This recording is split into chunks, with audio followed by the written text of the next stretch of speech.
तो हमने कहा अभी साहब को मिलने जा रहे हैं आज आइटम करते हैं जिंदगी में और 191 किसी तरीके का भी हो। एक चीज़ मैं और आपके उसमें ऐड करना चाहता हूँ कि ये डेवलपमेंट पोस्टिंग के ऑफिस में और उन्होंने एक तलकीन की कि लोगों के बीच की दूरी से जो था वो उनका मैसेज मैंने बराह रास्त आप तक पहुँचा दिया है कि उनका मिशन है कि लोग आपने इंश्योर करना है, लेकिन लोगों की शराकतदारी और साझेदारी के साथ ये तो आप डेवलपमेंट करते रहे कि इंशाल्लाह जिस तरीके का जो है वो हर बच्चा हमारी गलती की वजह से उस बच्चे का एजुकेशन का सिस्टम जो है कितने परसेंटेज आपकी बात जो है हमारा जो फीडबैक है, हम फीडबैक किसी भी ऑफिसर से नहीं लेंगे। जाहिर बात है ऑफिसर को अपनी बात बतानी है, वो तो बताएगा ना जनाब मैंने बिल्कुल सही किया है। हमारी फीडबैक और हमारी डेवलपमेंट का तो आपका बहुत शुक्रिया कि आपने अपना कीमती वक्त निकाला, यहाँ पे आए और एक जो है वो बातचीत का सिलसिला शुरू हुआ। डेवलपमेंट, एडमिनिस्ट्रेशन और पब्लिक के बीच में एक ऐसा एक ब्रिज होना चाहिए, उसके लिए बहुत बहुत शुक्रिया। बाकी लोगों का क्या तासुरात रहा, लोगों का क्या एनालिसिस है, तो मुझे लगता है वो आप बेहतर तरीके से जान सकते हैं, लोगों से पूछ सकते हैं, या लोग कैसे बताएंगे। मुझे लगता है वो अभी कबलस वक्त होगा कि मैं ये चीज़ बताऊं। वो पब्लिक एक बार जाएगी, वो भी देखते हैं किस तरीके से अपना तज्जिया करते हैं, लोगों से बात करते हैं, उनके मसले मसाइल होते हैं, उनको वो किस तरीके से एडमिनिस्ट्रेशन के सामने रखते हैं, एडमिनिस्ट्रेशन उसको किस संजीदगी के साथ हल करती है। तो उस चीज़ के ऊपर तो मुझे लगता है अभी उनके तासुरात और असर पे मुझे कुछ बताना या बोलना कबलस वक्त होगा। बाकी मैं अपनी तरफ से 2-3 चीज़ें जो है वो आपको कहना चाहता हूँ, क्योंकि आप एडमिनिस्ट्रेशन और पब्लिक के बीच में एक ब्रिज है और आपकी आवाज़, पब्लिक की आवाज़ आपके ज़रिए हमारे तक आती है। हमारी जो स्कीम्स हैं, हमारा जो मिशन है वो किस तरीके से पब्लिक के बीच में जाए और उसको किस तरीके से हम इम्प्लीमेंट करें, तो ये आपके माध्यम से जो है वो इंश्योर होता है। तो पहली बात ये है कि मैं एक मैसेज देना चाहता हूँ honourable lieutenant governor Manoj Sinha साहब की तरफ से रामबन की आवाम के लिए, कि उन्होंने हमेशा से एक चीज़ जो है वो सरे फहरिस्त रखी है। उस फहरिस्त का जो पहला नंबर है उसमें पब्लिक की डिमांड, पब्लिक के नीड और एस्पिरेशन, उनको किस तरीके से बालातर रखा जाए।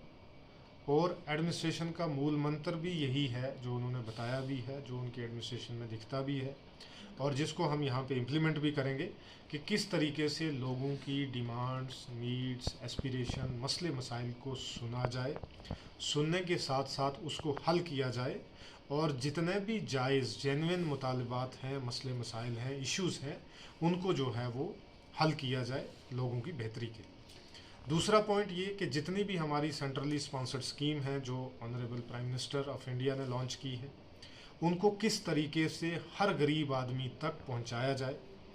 जो सोसाइटी में, जो पंचायत में या गांव में या किसी भी मोहल्ले में एक लास्ट आदमी है, उस तक उस सेंट्रली स्पॉन्सर्ड स्कीम का जो लाभ है, फ़ायदा है, वो वहाँ पहुँचना चाहिए। दूसरा मकसद।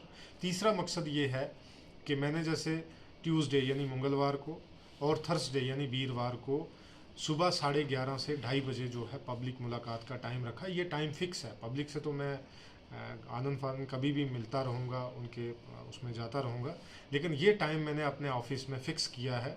तो आपके ज़रिए ये मैसेज भी लोगों तक जाना चाहिए कि इस वक्त में आप मेरे से मिल सकते हैं और ऐसे कभी भी मिल सकते हैं, लेकिन ये वक्त जो है ये मुकर्रर और मुतय्यन वक्त है जो हफ्ते में 2 बार होगा। उसके साथ चीज़ और है कि मैंने अभी हमारा जो हमारा संकल्प विकसित भारत, जो हर पंचायत में हम जो है वो स्टार्ट करेंगे, हर पंचायत से, तो उसका मेन मकसद ही यही है कि किस तरीके से पंचायत में जितनी भी हमारी स्कीम्स हैं वो कितने लोगों को मिली और उनमें से कितने लोग रह गए हैं, उसको किस तरीके से हम सैचुरेट करेंगे, पूरा करेंगे। ये मेन मकसद जो है ये हमारा संकल्प विकसित भारत है। दूसरा, साथ ही में मैं हर पंचायत, हर ब्लॉक, हर तहसील में जो है वो एक पब्लिक दरबार जो है वो आने वाले टाइम में करूँगा, जिसका शुरुआत मैं अगले हफ्ते बुधवार से करूँगा। जो मैंने बताया कि बटोत से मैं जैसे करूँगा, क्योंकि वो थोड़ा बर्फ़ानी इलाका भी है, ठंड भी हो जाती है, और जितने भी हमारे जो ठंड से लैस जो इलाके हैं उनमें मैं पब्लिक दरबार पहले करूँगा, जो हर वेडनेसडे या सैटरडे को मैं करूँगा।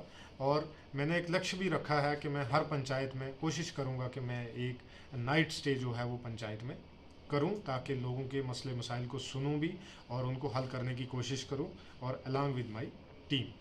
तो ये जो है मेरा मैसेज है।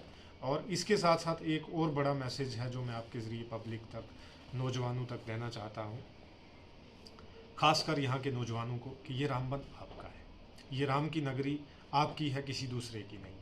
इसको, इस नगरी को, इस पवित्र धरती को, इस इतने इम्पॉर्टेंट एरिया को हम किस तरीके से मुख्तलिफ़ वबाओं से बचा सकते हैं, जिसमें नशाखोरी एक बड़ी वबा है।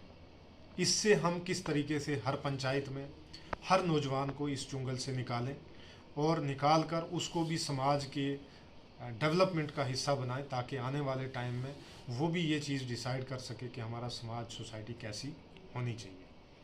तो आपका कोई अगर और सवाल, बिल्कुल बर्फबारी या बारिशों के होती हैं कि नेशनल हाईवे के मुतालिक अगर मैं आपको बताऊं कि हमारा एक प्लान रहता है, वो प्लान जो ह्यूमन कंट्रोल में है, वो हम उसको जितना वक्त लगेगा, जितना समय लगेगा, उसके अनुसार हम उसको क्लियर करेंगे। लेकिन कुछ चीज़ें जैसे शूटिंग स्टोन चल रहा है, जैसे लैंडस्लाइड हो रही है, तो उसमें हमारे एम्प्लॉयज़ जो है वो काम करते हैं, वो कभी काम नहीं कर पाते हैं, क्योंकि at the end of the day human life का रिस्क रहता है। अभी जैसे पिछले दिनों अभी एक यहाँ पे पस्सी आई, तो उसमें हमारे 2 JCB के ड्राइवर जो थे वो ज़ख्मी हो गए।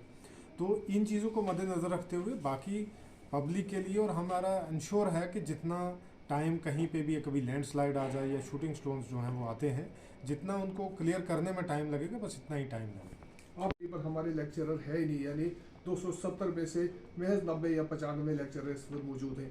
इसी तरह जो टीचिंग स्टाफ है बाकी स्कूलों में, high school, middle school, ratio जो स्टूडेंट और टीचर बहुत, मतलब जहाँ 400 बच्चे हैं 3 या 4 टीचर हैं, तो इस पर क्या खुसूसी तवज्जो की ज़रूरत है, क्योंकि इससे बहुत वो डीरेल हो गया है जो एजुकेशन सिस्टम पिछले 2 दहाइयों से। तो उस पर क्या कोशिश होगी? देखिए, मैं आपको इस आपके सवाल को मैं 2 ज़िमरों में तकसीम करता हूँ। पहला हिस्सा इसका ये है, ज़िमरा ये है कि हमारा, जैसे आपने बात की कि हमारा लिटरेसी रेट कम है। लिटरेसी रेट जो है वो प्राइमरी स्कूल से ही देखा जाता है। एक लिटरेट आदमी होने की शनाख्त या डेफिनेशन ये होती है कि जो आदमी लिख पढ़ सके, उसके लिए हमारे 5th तक जो है वो स्कूल बड़ा काम करता है। और वैसे स्कूलों में हमें किसी किस्म की कोई भी टीचर्स की कमी नहीं, पहली बात। मतलब लिटरेसी वाला पार्ट हमारा अब ये हो गया। अब आपके ज़रिए मैं लोगों से ये बोलना चाहता हूँ कि बच्चों को स्कूल क्यों नहीं भेजते। बच्चों को स्कूल भेजना हमारी ज़ाती और अवलीन जिम्मेदारी है, जिसको हमें कभी भी अपने कंधे से उतरने नहीं देना चाहिए। इसके ऊपर जो है वो हम काम भी कर रहे हैं। आपके ज़रिए लोगों तक मैसेज जाना चाहिए कि आप बच्चों को स्कूल भेजा करें। दूसरी बात जो आपने कही कि हमारा जो लेक्चरर की बात है, ख़ासकर वो स्पेशलाइजेशन के लिए होते हैं, ख़ासकर 9th के बाद जब science, math, English, social science या ज्योग्राफी, इन चीज़ों को पढ़ाएं, तो उसके लिए हमें रहता है। तो उसके लिए भी हम कर रहे हैं। देखो, मैन पावर की कमी हर जगह रहती है, लेकिन हम इसको रैशनलाइज करने की कोशिश करेंगे।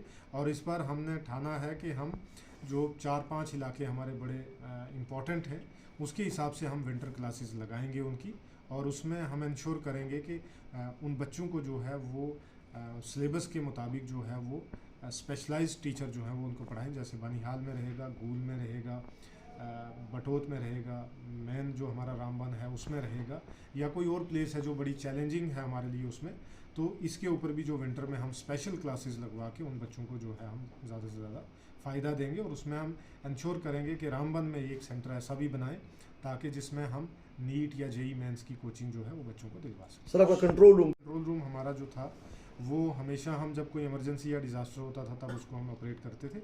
अब आज के बाद जो है हमारा कंट्रोल रूम जो है वो 24/7 12 महीने जो है क्या रहेगा। हर सर्विसेज के ऊपर जो है हम लोगों से फीडबैक लेंगे और उन सर्विसेज को कैसे इम्प्रूव किया जाता है, खासकर जो हमारी असेंशियल सर्विसेज है, पानी है, बिजली है, राशन है, रोड्स की कनेक्टिविटी है, इन चीज़ों को लेके स्कूल्स हो गए, हॉस्पिटल्स हो गए, हेल्थ सेक्टर जो हमारा है, इन चीज़ों को लेके जो है किस तरीके से हम उसको इम्प्रूव कर सकते हैं लोगों के फीडबैक के साथ, लोगों की साझेदारी और शराकतदारी के साथ, उसके ऊपर हम जो है वो काम करते हैं। यूथ में जो मैं बताना चाहता था, लेकिन अभी आपने पूछ लिया है तो मैं बता ही देता हूँ।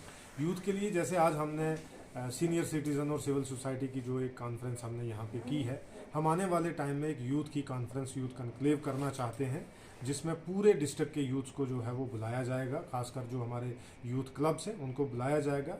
और उन्हीं के ज़रिए उनको किस तरीके से डेवलपमेंट में, पहले डेवलपमेंट क्या करते थे कि हम यूथ डेवलपमेंट करते थे, अब इस कंसेप्ट को, जो ऑनरेबल एलजी साहब का मिशन है कि इस कंसेप्ट को किस तरीके से जो यूथ डेवलपमेंट है इसको यूथ लेड डेवलपमेंट बनाया जाए। तो यूथ की डेवलपमेंट यूथ के द्वारा, ये एक बड़ा इंपॉर्टेंट मूल मंत्र है एडमिनिस्ट्रेशन का। तो आने वाले टाइम में हम यूथ की कनक्लेव करेंगे एक, जो मैं टाइम्स या डेट्स भी हम आपको बता देंगे। तो मेरी आपके माध्यम के ज़रिए भी ये भी है कि यूथ को ज़्यादा से ज़्यादा आप अवेयर भी करें ताकि वो भी पार्टिसिपेट करें और इस राम नगरी में, इस रामबन में वो भी डेवलपमेंट का एक हिस्सा और पार्ट